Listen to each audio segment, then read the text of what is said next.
नमस्कार। आज हम एक काफी पुरानी कहानी पर बात करने वाले हैं। ये 1982 में हरिद्वार में घटी बताई जाती है। कहानी का नाम है निर्जला व्रत और शिव जी की परीक्षा। तो ये कहानी है आस्था की, त्याग की और हाँ, सावन सोमवार व्रत से जुड़ी, मतलब एक अनोखी कृपा की। कहानी का जो सेंट्रल कैरेक्टर है वो है रवि, एक गरीब माली का बेटा। पढ़ना चाहता है बेचारा, लेकिन घर के हालात ऐसे कि मजदूरी करनी पड़ती है। उसकी माँ जो है वो शिवजी की बड़ी भक्त थी और हर साल सावन में सोमवार के व्रत रखती थी। और सावन के सोमवार तो वैसे भी मतलब शिव भक्ति के लिए बहुत खास माने जाते हैं। कहानी में ट्विस्ट तब आता है जब रवि की माँ बीमार पड़ जाती हैं, मतलब इतनी बीमार कि वो व्रत नहीं रख सकती। तो वो रवि से कहती हैं कि बेटा इस बार तू मेरी जगह व्रत रख ले, और वो भी निर्जला, मतलब बिना अन्न जल के। रवि मान तो जाता है, पर उसके मन में एक प्रार्थना है।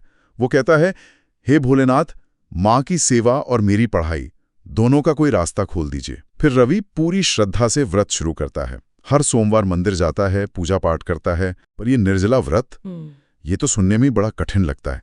इसका क्या खास महत्व है, मतलब इस कहानी में? बिल्कुल। देखिए, निर्जला व्रत को सिर्फ एक शारीरिक तपस्या नहीं माना जाता है। ये एक तरह से आपके आत्मबल की, आपके संकल्प की भी परीक्षा है। बिना खाए पिए रहना, ये गहरे समर्पण का प्रतीक है। और कहानी इसी बात पर जोर देती है कि रवि ने ये कितनी निष्ठा से, कितनी श्रद्धा से निभाया। हाँ, सही कहा। और फिर आता है चौथा सोमवार। रवि मंदिर से लौट रहा है। अब जाहिर है व्रत है तो भूखा प्यासा तो हो गई। रास्ते में उसे एक सफेद दाढ़ी वाले साधु मिलते हैं। वो कहते हैं कि बेटा बहुत भूख लगी है। अरे, ये तो मतलब बड़ी मुश्किल स्थिति हो गई रवि के लिए। खुद व्रत में है, भूखा प्यासा, और सामने एक बुजुर्ग साधु हैं, वो भी भूखे। हाँ, बिल्कुल। और यही कहानी का एक, आप कह सकती हैं, अहम मोड़ आता है। रवि अपनी भूख प्यास सब भूल जाता है। पास की दुकान से उधार लेकर साधु के लिए खाना लाता है। ये दिखाता है कि अपनी मुश्किल कितनी भी बड़ी हो, उसके मन में सेवा का भाव कितना मजबूत था। और वो साधु, उन्होंने क्या कहा? वो साधु रवि से कहते हैं, तू शिव भक्त है, तेरा दिल साफ है, जा तेरा रास्ता अब खुद शिव बनाएंगे। और इतना कहकर वो मतलब अचानक से गायब हो जाते हैं।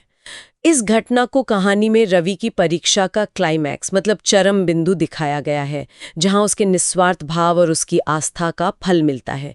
कथा के अनुसार ये साधु का आना और भोजन मांगना, ये सीधे सीधे रवि के चरित्र की परख थी। अच्छा, और इसका असर भी फिर तुरंत हुआ होगा, है ना? हाँ, कहानी तो यही कहती है।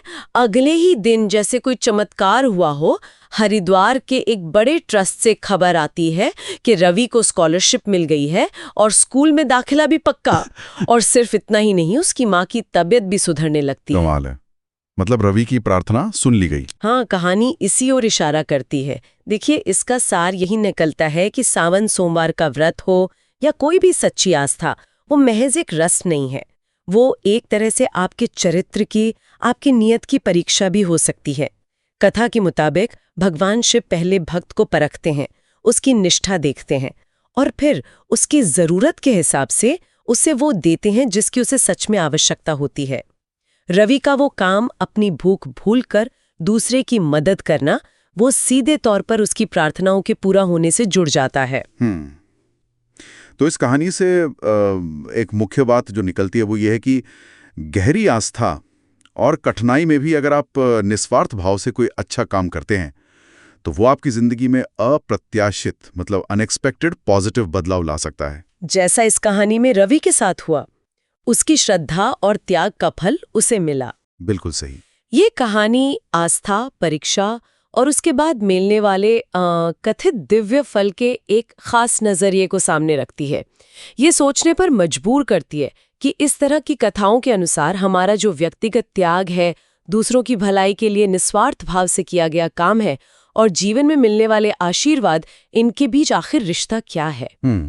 क्या असली परीक्षा हमेशा यही होती है कि हम अपनी मुश्किलों के बावजूद दूसरों के साथ कैसा बर्ताव करते?